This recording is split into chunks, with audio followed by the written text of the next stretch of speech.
We are going to be pulling a large number of data files from the textbook. And if you look in the text,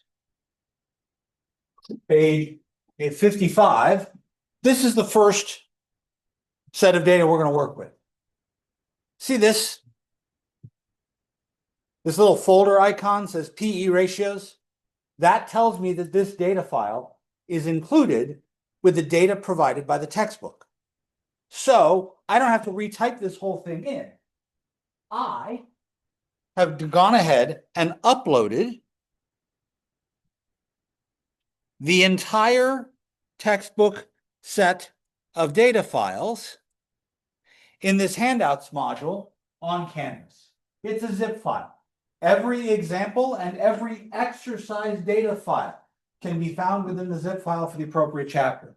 So we're in chapter 3. You should pull down this zip file, and then you can open the one that says PE ratios, because that's the example on page 55. When you do that, you'll get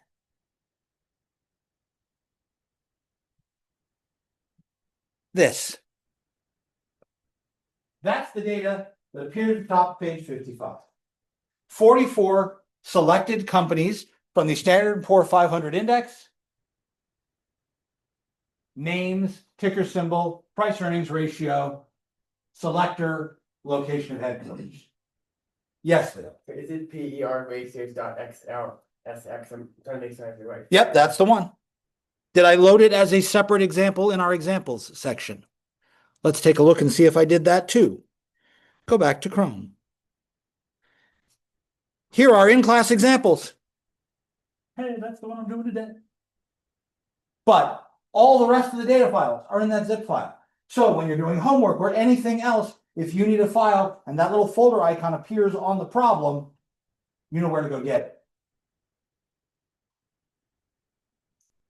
I am absolutely aghast at the idea that I might need to copy from the textbook by hand 200 entries for some data analysis I'm going to do later.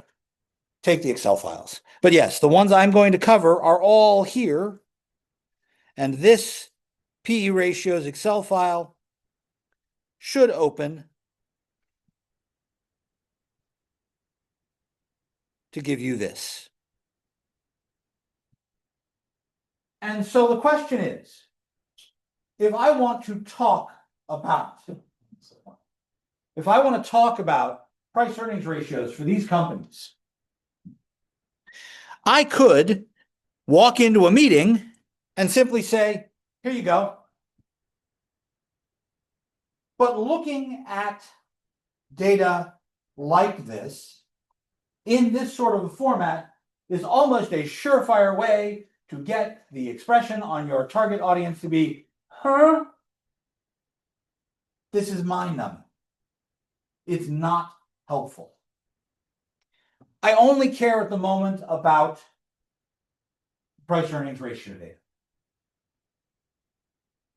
So now we can think about what sort of questions can we ask about this data to make it understandable. But these are data questions we would ask in general. What are the units of this measurement?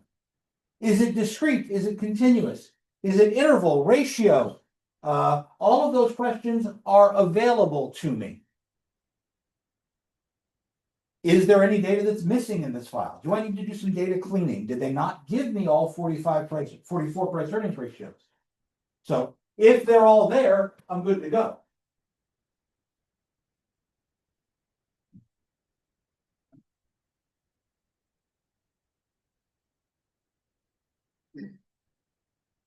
Once I have this data, how can I describe it? Is there a center? Is there variability? Are there pieces of data that are way out of line? We talked about this all in DT 100, about outliers and center and spread. What's the shape? Are most of these concentrated on one side and just a few on the other? Are they equally distributed to either side of my nominal center? Is there one section of the data where most of these are concentrated? So if I'm starting at the beginning of all of these, let's think about the data itself. What kind of data is in that highlighted column there? Leo. Would it be like this? It's an integer, and would it be like it's some kind of history? I mean, you could make it history. Oh, hold that thought. I don't want to think about what I'm going to do with it. Let's just look at what the type is. Yes, I think this is integers, which makes it numerical data, discrete, or at the very worst, it's been rounded in some fashion. So it's discrete numerical. Does anybody know what the units are for price earnings ratios? Would it be in dollars? Is it? I don't know. This is a case of me not being a business student, of being a math student my whole life. Is price earnings ratio in dollars, or is it dollars per dollar, and thus it becomes unitless? Dollars in price versus dollars earned? I don't know the answer to that. Somebody needs to go ask Mr. Mahady or Mr. Warfield or all the business faculty, Dr. Vlad, somebody can tell me what the hell the actual units are for this, so I can then figure that out. Maybe that's important at the moment, maybe it's not. But if it's discrete numerical, it's not, Continuous. well, I don't know, because it doesn't have any sort of accuracy, does it? It's all rounded to integers. So I might not be able to get more continuous behavior from this because they've already rounded it off and chopped it before they gave it to me. I'm going to call it discrete. But now I can ask what the measurement level is. Nominal, interval, ordinal, ratio. What is the measurement level here? Hold that thought.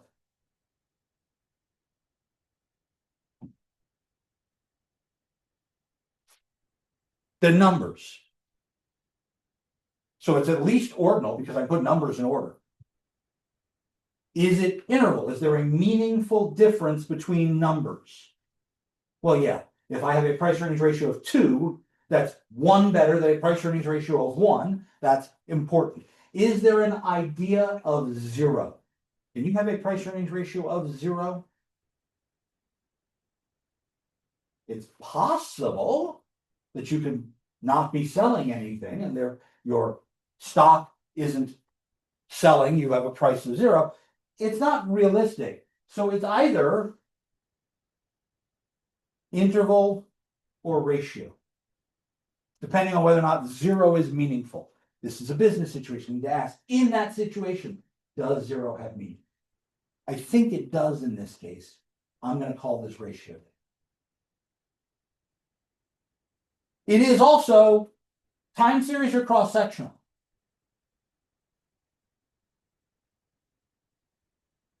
I'm serious.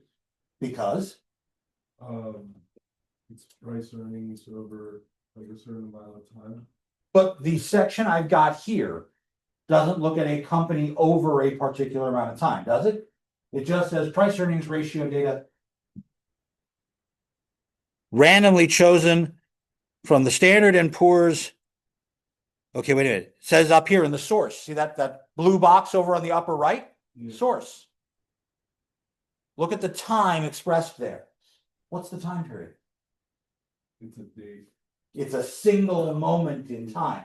So I'm not doing a time series because I'm not investigating what's going on over time.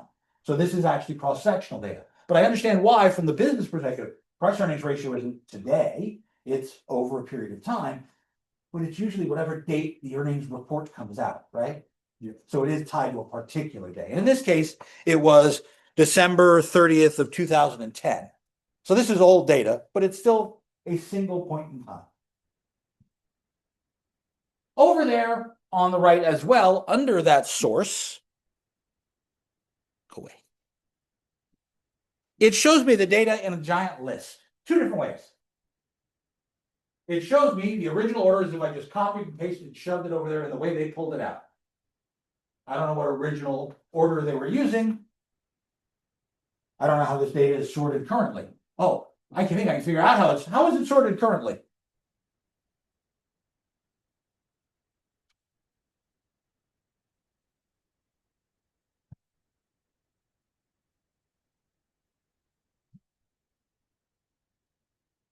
How is this data sorted? Alphabetical by name of company, apparently. So then down there underneath that, it says sorted data. If it's sorted data, then they've just put the numbers in order. Is that list helpful to me? This list down here that says sorted data?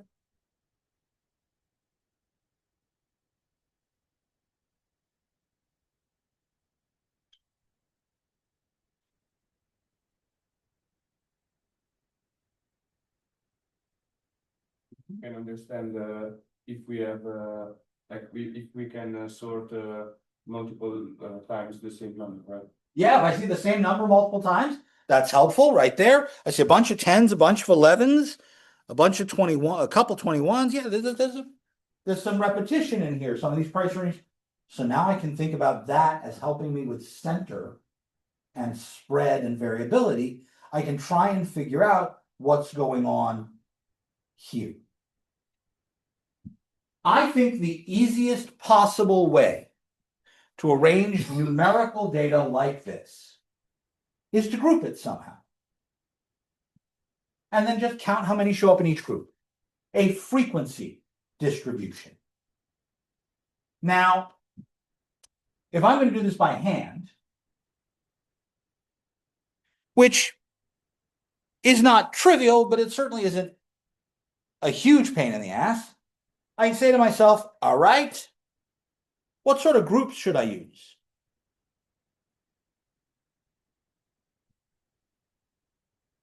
Well, I think the easiest, these were all 2-digit numbers, right? I think the easiest might be to group in groups of 10s. And I could say, oh,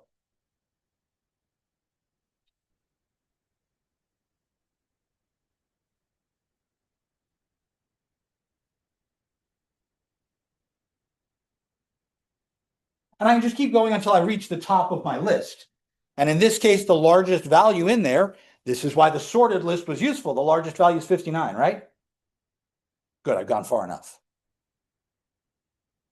And then I simply ask, how many are in each group? And because you've got them sorted, you can count how many 1-digit numbers, how many 2-digit numbers, and so on. Sorry, how many in the 10s, 20s, 30s, all the way up. This would just be a frequency. This is the beginning, Leo, of what you were referring to as a histogram, right? Yeah. A histogram tells me how many things come in each category and turns that into a chart. But the histogram loses some of the information. If I count all the numbers between 10 and 19 in one big barrel, are there more numbers close to 10 or more numbers close to 19? I've lost that information, haven't I? So what we could do is to alter this slightly and consider each 2-digit number as the 10s digit and the 1s digit.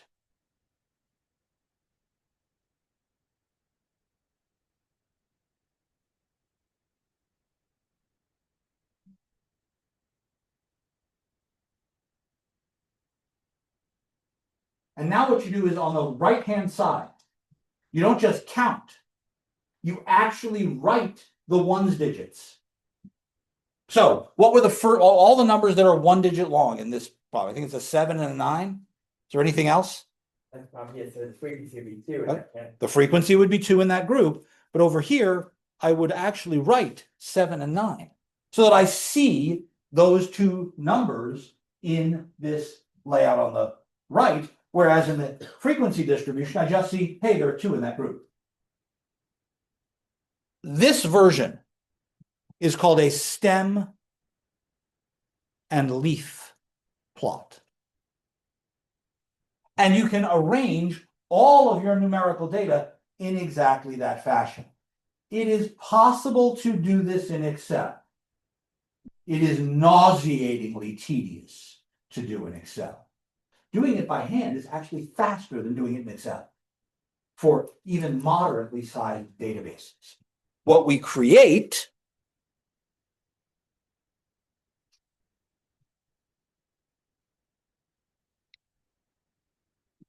looks like this.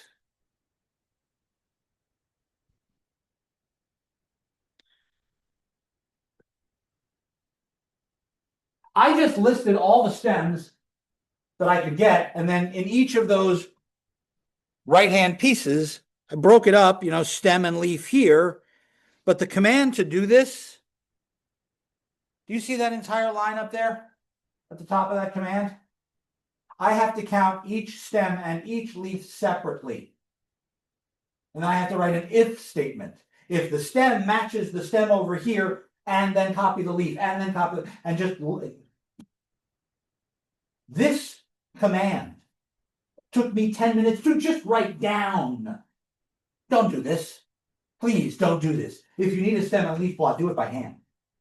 But when I look at this stem and leaf plot, I actually think it's easier to not do it as stem and leaf. I like, Leo, what you said is the idea. I like the idea of just counting. Take this same picture and turn your head sideways. Turn your head that way. I see across the bottom all of the stems. And I see a column that's the height of how many leaves are in that, right? That column would be the same height as the frequencies in our frequency distribution. So even if I just count how many are in each group, I can create a frequency histogram.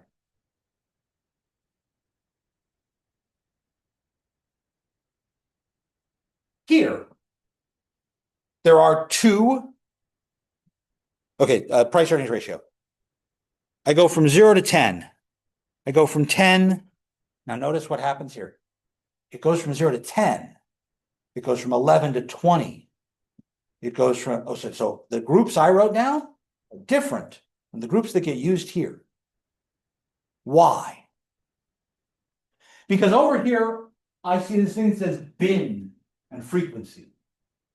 Those, I can think of those as boxes, and I'm throwing numbers into the boxes. But I throw them by the upper limit, not the lower limit. So the box goes from 0 to 10. That means 10 goes in the first box, not in the second box. When I wrote 0 to 9 and then 10 to 19, I would have to change those bin limits to do that. Now, where the hell did I get this? Well, there are two ways to get this.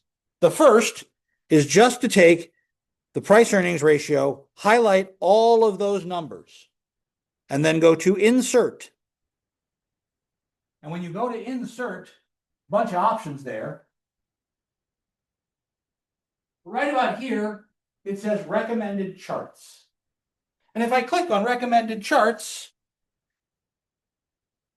it'll create all sorts of options. There's my histogram. Now it's got some other thing on it. We'll talk about that in a bit. But this doesn't let me specify the bins. So what I can do instead is I can tell it I want to choose the bins. And I can do, instead of just a random graph that it's recommending, I can go here, and you see the little thing that looks like the histogram that came up automatically? I can click on that. And there are two versions of a histogram there. The first one just shows the bar. The second one shows that little curve on it as well. If I click on this, it'll generate, but I didn't get to pick the bins. It did it automatically. I don't like that. I want to choose the bins. Go to the Data tab. Up here at the top, it says Data. Excel has become much more powerful. If you don't have this, there's a data analysis tool pack you need to enable. Under Tools, see down there at the bottom, it says Excel add-ins. If you don't have something that says data analysis on this, you need to go to the add-ins thing and enable the tool pack that says data analysis.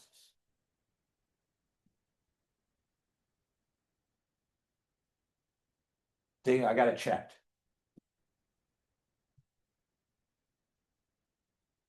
If you can't find it there, grab me after class, come over to IT, come to office hours, we'll find it. But I need that data analysis pack. So, under data, under tools, I went down to where it says Excel add-ins. That's where the tool packs can be found. If you don't have data analysis there, we need to find out how to get it to you. I know I wrote down instructions for that, but they're not on the piece of paper in front of me, so we'll have to find it. Once you have that, way over here,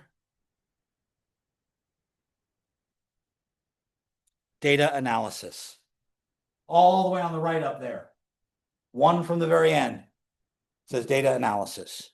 Click. Gives me a whole bunch of options. We're going to use almost a dozen of these options over the course of the semester, because I hate doing stuff by hand, especially when we get to the later part of the term. And the thing I need to do is going to take me 7 hours to do by hand. I used to do this stuff by hand. I don't want to anymore. So if I scroll through this, one of the options is histogram. And if I click on the histogram, it gives me, okay, options. And at the very top, it says, where's the data? Input range. Well, I click on this little thing that says, I can highlight, and I highlight my data. And then it says bin range. And that's where I can click on the list of upper ends for my bins. And if I click up here where I wrote those bins,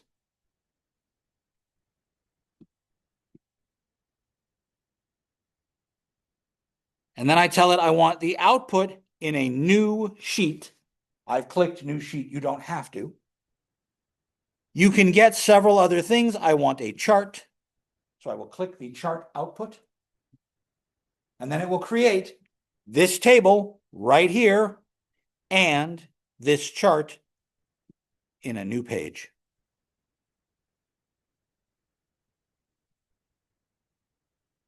There they are. Now you'll notice this chart looks a little different than mine. First of all, it's got a label on it, frequency. You can include that or not, that's up to you. It's got a category that says more, but I knew that the highest number in my list was 59. I don't need a category bigger than 60, do I? So I can go over to this table and I can physically delete it. Normally that deletes it from here. I don't know what I did wrong. Sometimes it deletes it from there. These bars were touching in mine. If I want to change the way the bars look, I click on the bars and it says format data series. And I can format by saying how wide should the gap be between the things. See, if I make the gap smaller and I make them larger, where's my larger here? One of these controls larger. I've forgotten which one it is. Plot, border, fill, glow, series options, series overlap, 0, gap width, 0. That's not working. I wonder why that's not working. Yes. How did you get those numbers in the bin? I'm wondering how I can get that in there too. Oh, how did I get the bins? You have to type them in over here. I wrote this manually. You have to write that in. So you get to choose the bins. We chose 10s. If you choose something different, you choose something different. Here, I chose bins by 8. And here's my frequency distribution by 8s instead. I can choose 5s. Get a frequency distribution by 5s. I type in the bins. And once I've decided on the bin size, I've got it made. Now, we need to make what I think are intelligent choices for bins.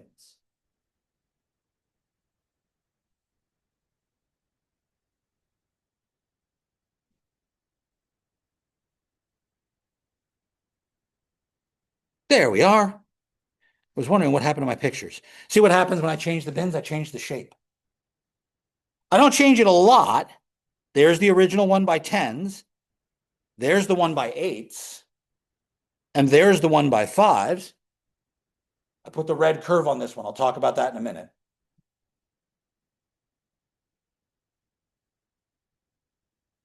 But all of that comes from the same set of data with a new choice of bins. How do I pick the number of bins?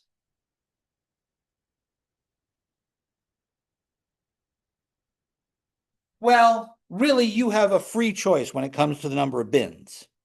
But a number of people have looked at what seems acceptable to people.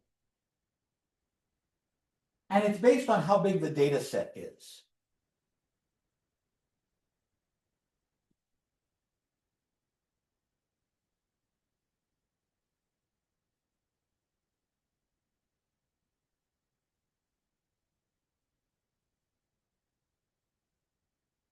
If I have n items, then what I really want to do is this. Now, I'm the first person to tell you that it was a long time ago for an algebra class, right? What the hell is that? It would be a logarithm. Okay, a logarithm. Yeah, I use logarithms a whole lot, right? You gotta be kidding me. The 2 there means that I want to know what power of 2 gets me close to my data. Okay, people, if you've got your calculator in front of you, grab your calculator. If you've got the calculator on your phone, do you see a log button on your calculator on your phone? Yeah, I know it's there. You know what's missing on the log button on your phone or the log button on your calculator? The 2. There's no 2 on there. Damn it. By default, my calculators work in logarithms that are powers of 10, not powers of 2. So we can adjust for that. And instead of using a log base 2, we can use a log base 10.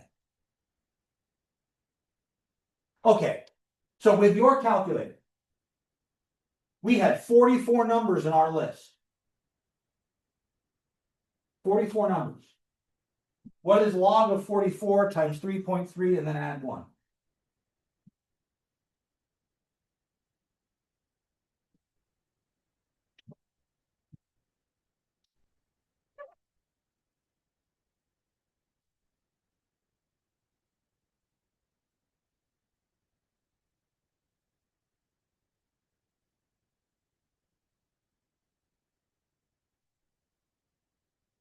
According to this rule, I should either have 6 or 7 bins.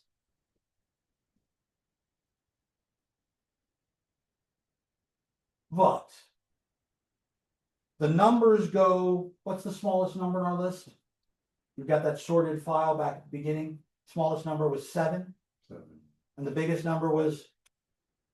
59. So 59 minus 7 minus 7. If I do this in bins, if I do this 6 bins, each bin should be either 8 or 9, right? And if I do 7 bins,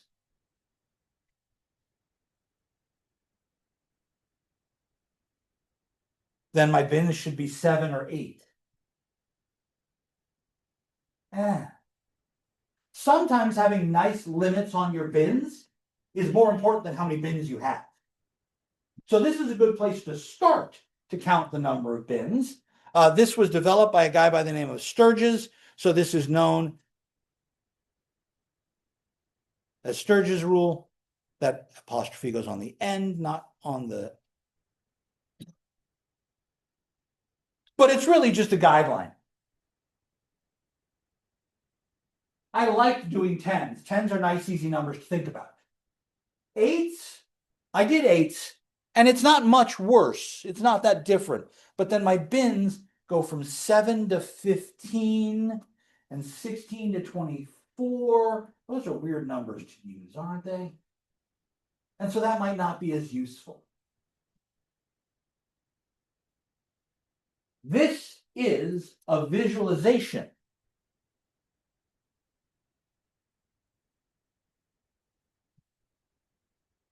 of our frequency distribution.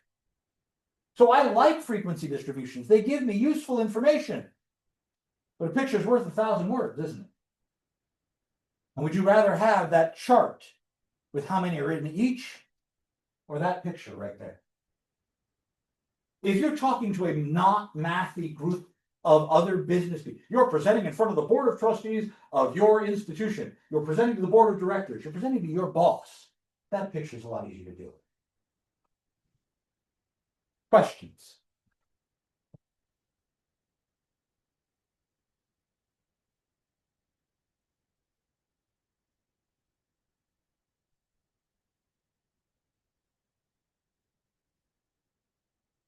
There are some things I can now say about the distribution of my data. This data is not symmetric. It's lopsided. There is one bar that's higher than the rest. This low group that goes from 9 to 16, this second group is the highest. We call that a modal, M-O-D-A-L, modal class, or a modal bin. If there were two that were tied for highest, I'd call that a bimodal picture, a bimodal distribution. In this case, I just have one. If I had more, I could have a multimodal distribution, but once you get above two of them, it just kind of looks like a bunch of skyscrapers. It's weird. We don't really think about that.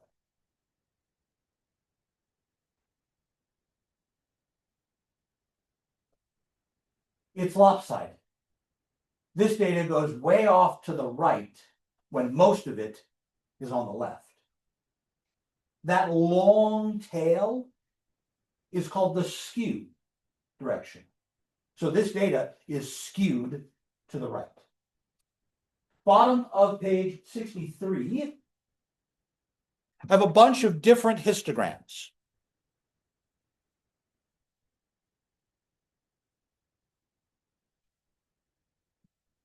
This histogram is symmetric. Same on the left and the right. Here's my skewed right idea, that long tail appearing on the right. A skewed left distribution.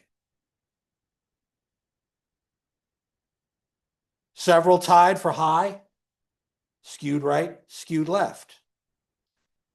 What's going on down here? I have some data that's broken off from the main body because of gaps. Maybe I would have one thing that has a price earnings ratio of 102. That would be way off here. There was nothing between 59 and 102. It'd be an outlier. It's physically disconnected based on my bin size.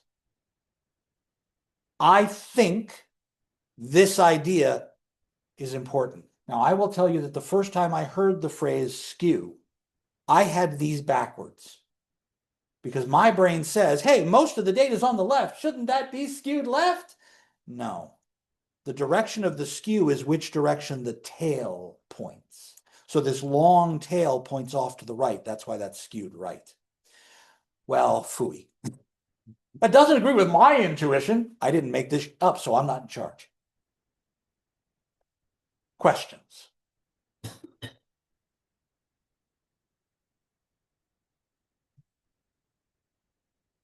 There are other pieces and terminology that go with describing the shape of a distribution like this. In addition to skew, we can talk about whether the tail is skinny or fat. And the thickness of my tail is an idea called kurtosis. That is probably the last time you'll hear me talk about that in this course. It is useful a little later to talk about the idea in chapter 8, but we really don't dig into it all that much. There's a way to measure skew and kurtosis in Excel. You should have talked about it in DT 100 last semester. We can actually calculate numbers for both of those. They're about this useful most of the time. Questions?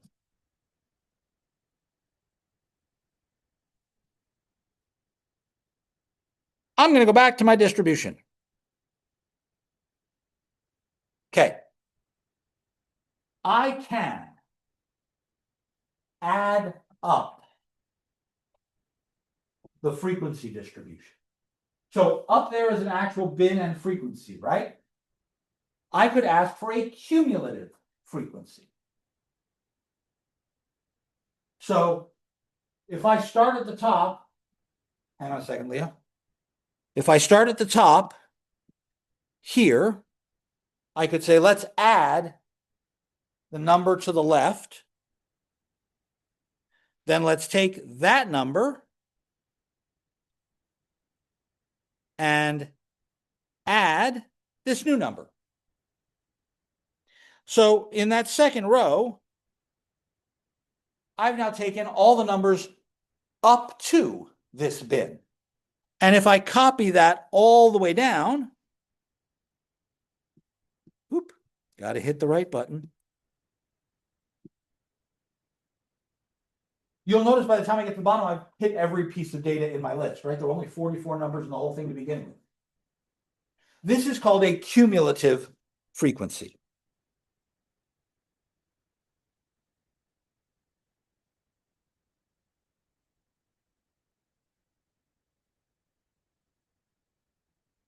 I can also turn this into a percentage because there are 44 numbers, right? So I could take this out of 44 and make a percent. That's called relative frequency. Or I can do both and get relative cumulative frequency. I can spell too. So relative frequency or relative cumulative frequency. So relative frequency takes this number and divides it by 44. Why 44? That's how much the frequency is, yeah, And now I can turn it into a percentage. But I'm going to do that for all of the rows.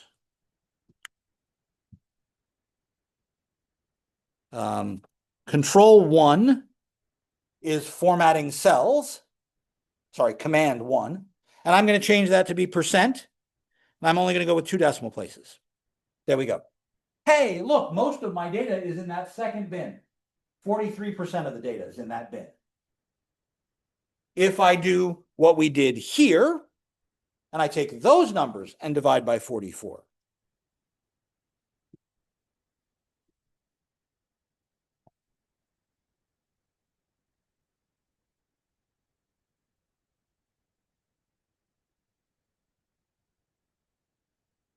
format that to percentage,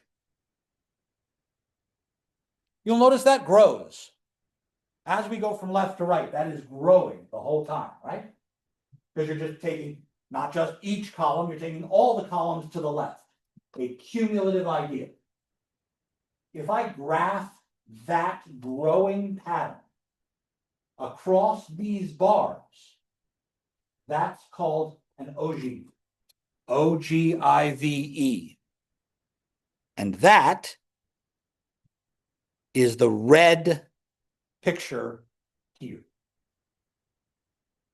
That creates that growth visually. I see that there were very few people getting added by the time we get to the right end of that graph. My skew, yes? See how low the growth is? We can think of slopes. Oh crap, wait a minute. Slopes on graphs, that's a calculus idea. We don't want to do that here. But I see, hey, this was really steep at the beginning and it got slower. The ogive actually visualizes that. It's also called a cumulative frequency polygon because it's got dots and straight lines.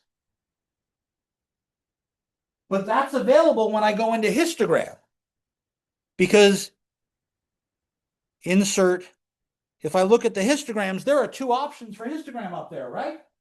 One that just has the bars and one that has the curve across. That's what it's going to give me with the curve, that ogive. And if I set the bins, I can tell it, do I want that or not? And when I do want it, it not only gives me the cumulative frequency right here as a percent in the data, it also gives me the graphical output, including it. Questions?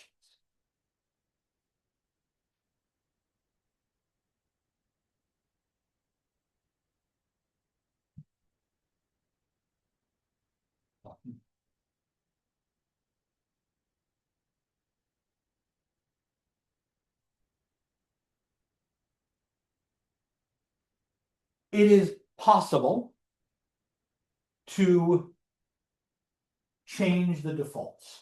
I used a blue color, a red color. If you want to adjust these things, you can click in the chart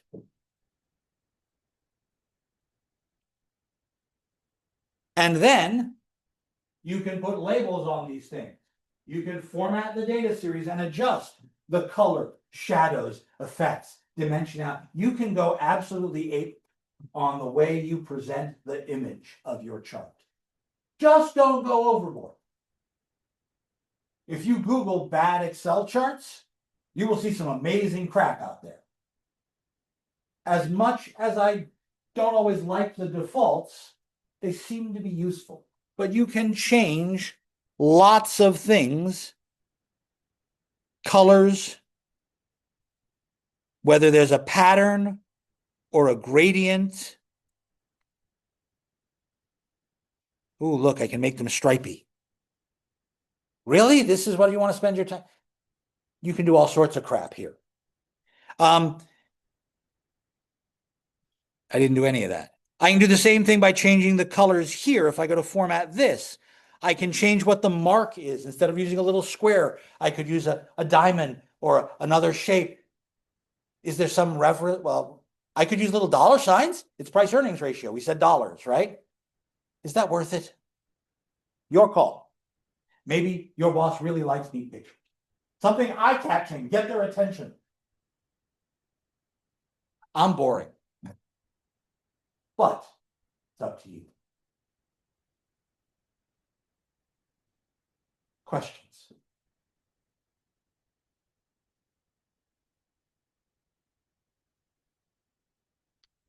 I could replace those bars in the histogram with a polygon. All I did was I took the height of each bar and made it a dot. And then I played connect the dots. Those two are the exact same data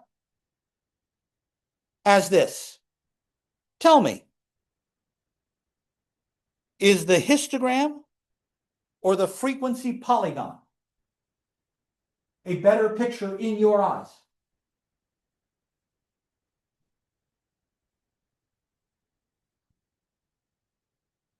This one? Tell me why. Doesn't seem as much clustered. For this one up here, as opposed to this one up here. Okay. Anybody else have a different opinion? Or are we all going to say that we like this picture better? I mean, I like the Instagram one. Why do you think that? Well, I mean, when I look at this, it feels like I just get confused with this one because like you see the line rising where realistically it's just like it's a group. It's a category. It's not rise over run. There's no slope there. Okay, this is an important difference. It is completely subjective. But when I see a picture that looks like this, my brain thinks about as I go from right to left, there's some sort of cause and effect going on here that makes it rise or fall.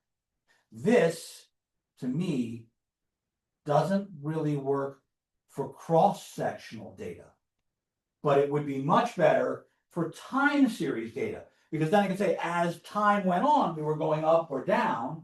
So there's a use for this version, but it might be instead of by category, it would be by days elapsed or something like that. So the type of data we have changes the way we want to present it. And a lot of people will not use a polygon for cross-sectional data for exactly that reason, but they'll say, oh, that's a nicer picture, it's cleaner, there's less stuff on it. But it gives you a different interpretation. This is true in general. We can do line charts. When we do a line chart, we're doing this exact same idea. I have a different example for our in-class pile for that. Stop share. Close this file. Don't change anything. Open up, which one is the line chart example? 10? 11.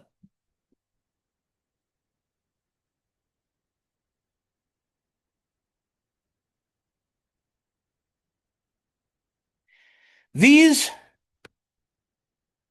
are giving me data for housing starts for the past 20 years, 2000 to 2020. It's when they put this together. Please notice the website they used. https://fred.stlouisfed.org. That is the Federal Reserve Bank of St. Louis. They put together databases of federally gathered information all over the place.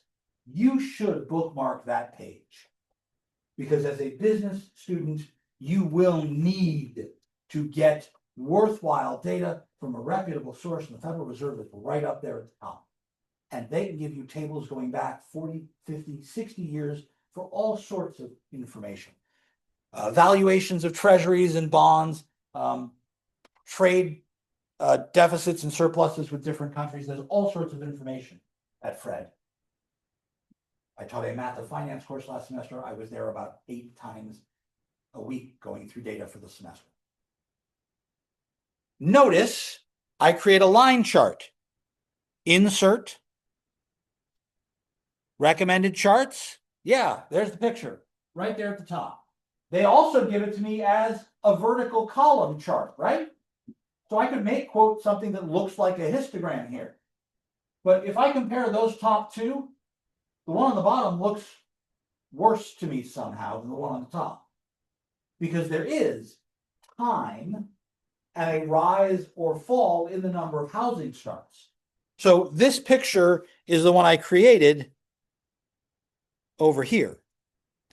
But we have also this option, which creates lines in lots of different ways. There are multiple kinds of line charts. Here again is where effects start to become part of the issue. I can do a 3D line chart. Why would I do that? The ones down here at the bottom that have area, one in front of the other. There might be a reason to have the proportions set up that way. Stacked areas. There are all sorts of different variations. But I'm going to go with the simple one. This one right here that has the dots on it. And that created this. A question for you. What happened here?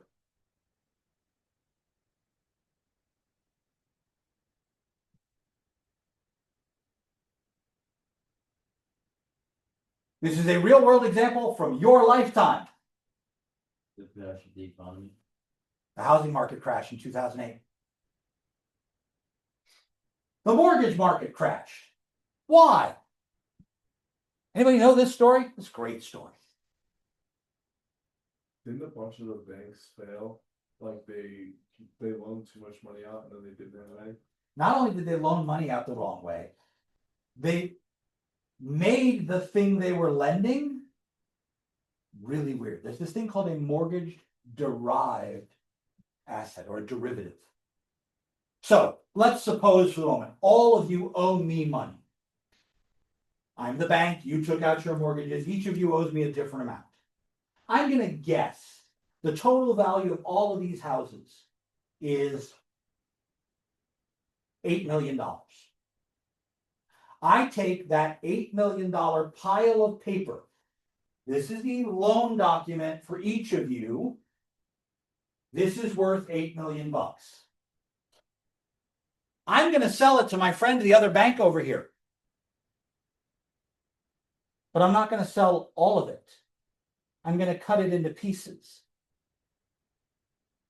And they're going to buy 10% of it for $800,000. And some other bank's going to buy 20% of it.